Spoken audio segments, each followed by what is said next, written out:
What's going on, everybody? Sean Daniel from GuitarControl.com here, and today we're going to learn the classic Doobie Brothers song, Listen to the Music, which is rare for a Doobie Brothers song because you don't have to be baked out of your mind to actually enjoy this song, and it is a fantastic lesson in dynamic strumming, and we're also going to talk about how to alleviate some of the fatigue in your hand when you're playing bar chords in a song like this. So basically we're going to get down to it. It's going to be a verse, a chorus, and a bridge. That is pretty much it. Make sure to click the link below to grab the chord chart so you can kind of follow along, and let's get to it. It's going to sound like this.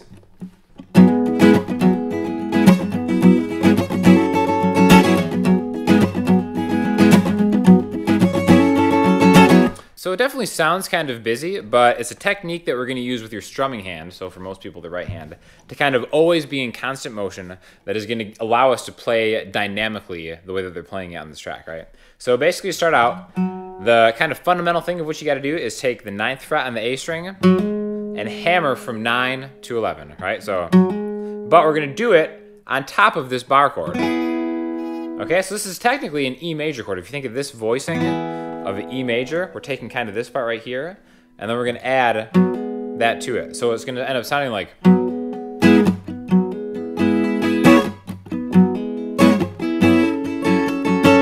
And then we're going to add one more chord, and then we're going to talk about the strumming, right? So first we have this kind of hammer on 9 to 11, and then the second chord we're going to have is this. Okay, so what this is, you can think of this as like a minor 7 chord voicing rooted on the A string. A lot of people think of this as actually an A major inversion, but I'm thinking of this as a minor 7 chord voicing with the hammer on. So all it is that same bar, we're barring the 9th fret. Your middle finger is going to hammer on to the 10th fret of the B string, the same time that your ring finger hammers on to the 11th fret of the D string. So together, okay, so we have 2 hammer-on bar chord type things going on here. The first one and the second one. And we're going to kind of go back and forth in between these, okay?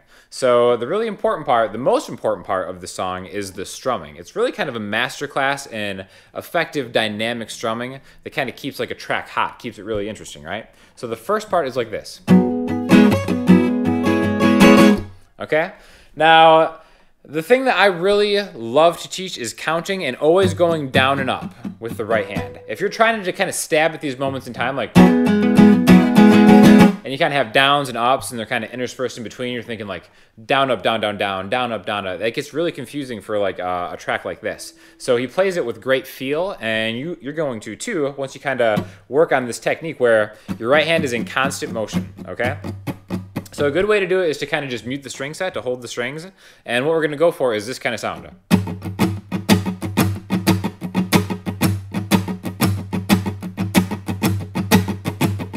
So slowing it down, what we have accents. My hand, the direction of my pick is never, ever changing. It's always going just down and up. So fundamentally, it's just going down and up in time. Absolutely anybody at any skill level in guitar can do this. Just go down and up in time, no matter how slow or how fast you can do it. Super important for your playing, right? So what we're gonna do is we're gonna learn how to do this. Okay? And it kind of comes in counting in 3s, right? So if we're gonna count 1 and 2 and, right? So what we talked about before are counting the downbeats. 1 and 2 and 3 and 4 and. Once you can start breaking them up into 3s, groups of 3s, your strumming is going to improve immensely. So we're going to have 1 and 2 and 3 and 4 and 1 and 2 and 3 and 4 and. So the accents at the beginning are coming in every 3rd beat. So the downstroke of the 1 is going to be accented, which means it's a little harder. Then you're going to in time go the and of 1 and 2, and the next accent is going to be the upstroke on the and of 2. 1 and 2 and 3 and 4 and 1 and 2 and 3 and 4 and. Okay? So it can be kind of tricky at first counting this way, but it'll be so valuable to you later on. So if we kind of like chart out like 2 bars of 4, 1 and 2 and 3 and 4 and 1 and 2 and 3 and 4 and. We're going to stack the accents on the 1 and 2 and the and of 2. 1 and 2 and 3 and 4. The next one's going to be on the 4. All right? So the next one is going to be on the and of 1. So 1 and 2 and 3 and 4 and 1 and 2 and 3 and 4 and. So the back end of that second bar, the 3 and 4 and, are all kind of symmetrically accented. 3 and 4 and. So the best way to do it is just to mute it until you can get this sound. 1 and 2 and 3 and 4 and 1 and 2 and 3 and 4 and. Now it can be a lot harder to count, so just try to go for the sound. Listen to that sound. Listen to the music. 1 and 2 and 3 and 4 and 1 and 2 and 3 and 4 and. And then when you play this over any chord,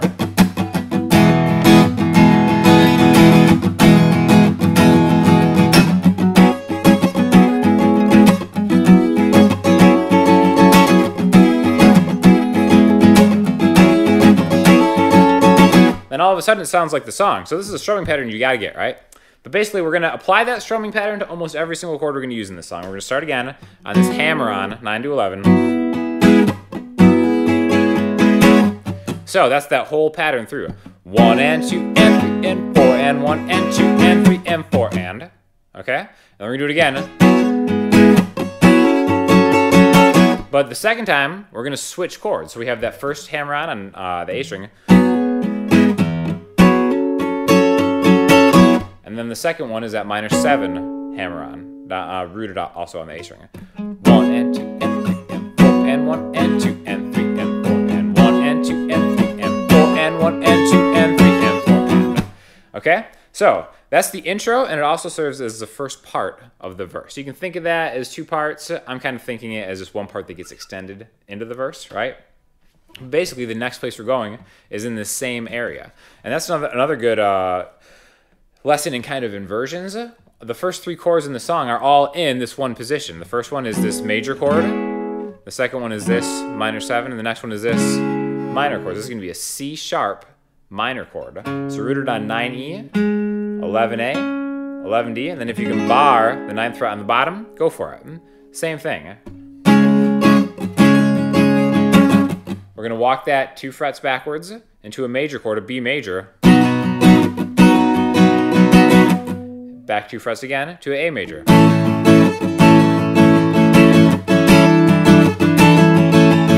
Now that A major gets inflected, okay? When I say inflected, all that means is if I've got a regular major bar chord, 5, 7, 7, 6, 5, 5, I'm swinging my pinky off of the D string to the G string, same fret. So we're kind of making a new chord, but don't think of it as a different chord. Think of it as an inflection of one chord. Okay, so the whole verse. Next chord, that happens again. And then instead of going to the minor 7, we're going to go up to the C sharp, or not C sharp, C sharp minor chord right here. So the first time we have this hammer on, it's shared, the next bar is shared with that one. And then after that, we're going to go up to the C sharp minor, back to the B major, to the A major, with the inflection, and then back to the kind of intro. So there's a lot of muting and stuff like that, a lot of dynamic playing, and then the dynamics besides just the accents. Sometimes you might notice that, like let's take that A major chord, I'm kind of getting the whole string set. Sometimes I'm just getting part of the string set. And that kind of also adds to dynamics. Dynamics isn't just how hard you hit it, it's kind of how many strings you hit, because that also factors into the loudness of the whole thing, right? So basically that's going to be the verse chords, and then now we're going to go to the chorus, which is actually chord-wise pretty easy, but the strumming is a little bit different. So we're just going to go to a C sharp minor chord, which is rooted on 4A now, 4A, 6D, 6G, 5B, and then we're going to bar to get the high one. Now this is the same chord as this, but it's a little bit more convenient to kind of go back and forth between these 2 chords, right? So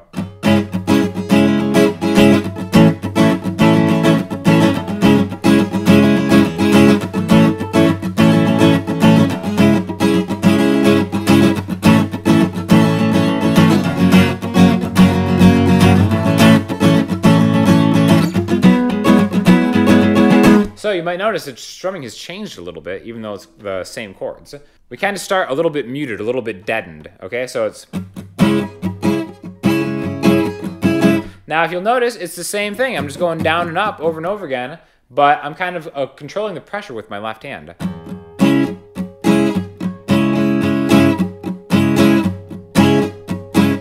So, the muted is 1 and 2 and 3 and 4 and 1 and 2 and 3 and 4. Now, this is a great example of accenting the same time, or the same beat every time, but getting a different kind of feel, right? So if we were just to eliminate all the ups and downs and just get the accented beats, we would end up 1 and 2 and 3 and 4 and 1 and 2 and 3 and 4. So the 2, the and of 3, and the 1 in the second bar. So if I were to just play that, 1 and 2 and 3 and 4 and 1 and 2 and 3 and 4 and 1 and 2 and 3 and 4 and 1. That's kind of the pulse of that, okay? So if you listen just... Now you have to have really good timing to be able to hit that pulse without keeping your hand busy. 1 and 2. So that's kind of like an exaggerated pulse. And then the real way is more like...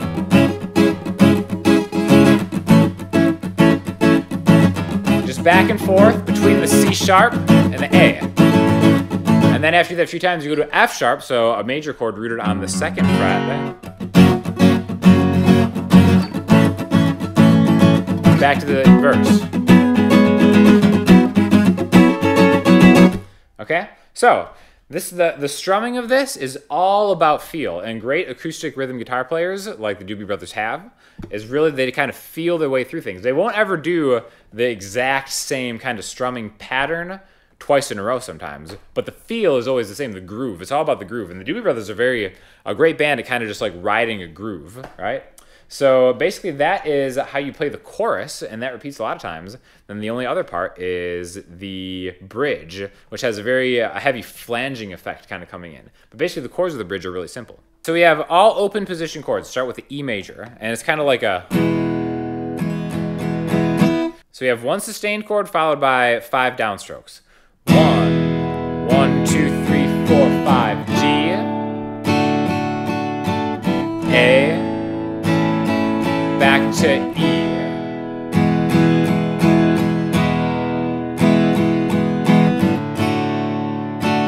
The second time through, A.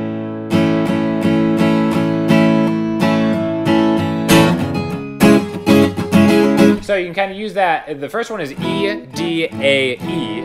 The second one is E, D, A, A. This happens in a lot of songs. The second one, the A, we kind of hang on it, and then the second time the A comes around, so you can kind of dynamically build that up into the chorus, which you're back into that same different strumming pattern, but it's the same movement of down and up. So I can't stress this enough. And any song you're playing, try to kind of just always be moving down and up. Even if it's not a busy pattern like this, have your wrist moving down and up and just selectively hit the ones you're looking for. I can't stress how important that is to becoming a really great rhythm player, right?